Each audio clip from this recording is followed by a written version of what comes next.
never be bored. So, have you seen a lot of commonalities in the conversations that you've had with these agents? Oh, yes. You know, you could put a number on it. You know, certainly there are 5 common themes that I hit, you know, with almost every person. And, you know, there are certainly common issues, obstacles to overcome. You know, so many of these conversations that I've had with agents had similarities that, to save myself time and to save my vocal cords, because I would get hoarse after a long day of talking, I started writing stuff down.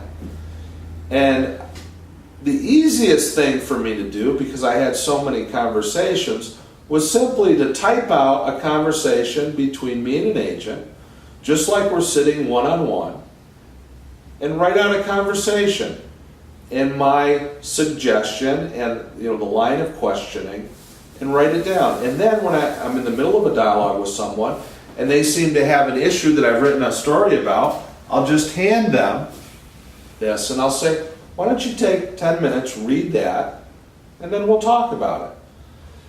Now, originally, it was a time-saving device for me.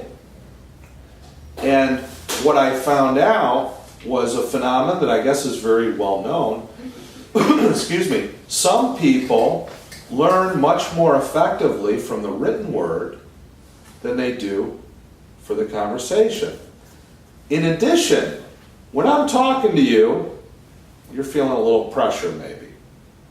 But if you're sitting off somewhere, I'm nowhere around, and you're reading a dialogue between me and another agent, a fictitious agent, you're getting the same advice I would when you're sitting in front of me.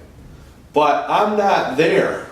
There's no pressure. You can take your time, you can study it, you can debate the merits of what I'm saying in your head, and you can refer back to it. So it changes the dynamics. But when I started writing down these stories, dialogues I call them now, it seemed to have a really big impact on people. So I started doing more of it. I have 40 or 50 of them now.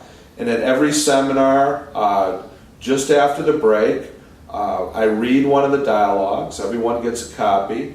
And there are points that I'm making in the seminar that are illustrated in what are real life examples, either between agents and clients and customers interacting, or agents interacting amongst themselves, or agents in a dialogue situation with me when they're asking me for my help in a sit-down conversation. So I'm very pleased, because I never considered myself a writer. You know, I write the same way I speak. Very plain, simple language. You're not going to see a lot of big words in my dialogue. If you want to know what it would be like working with me, read one of my stories, because that's exactly how I am. I type them out exactly the way that I talk to people. So I found that they make a major impact on people.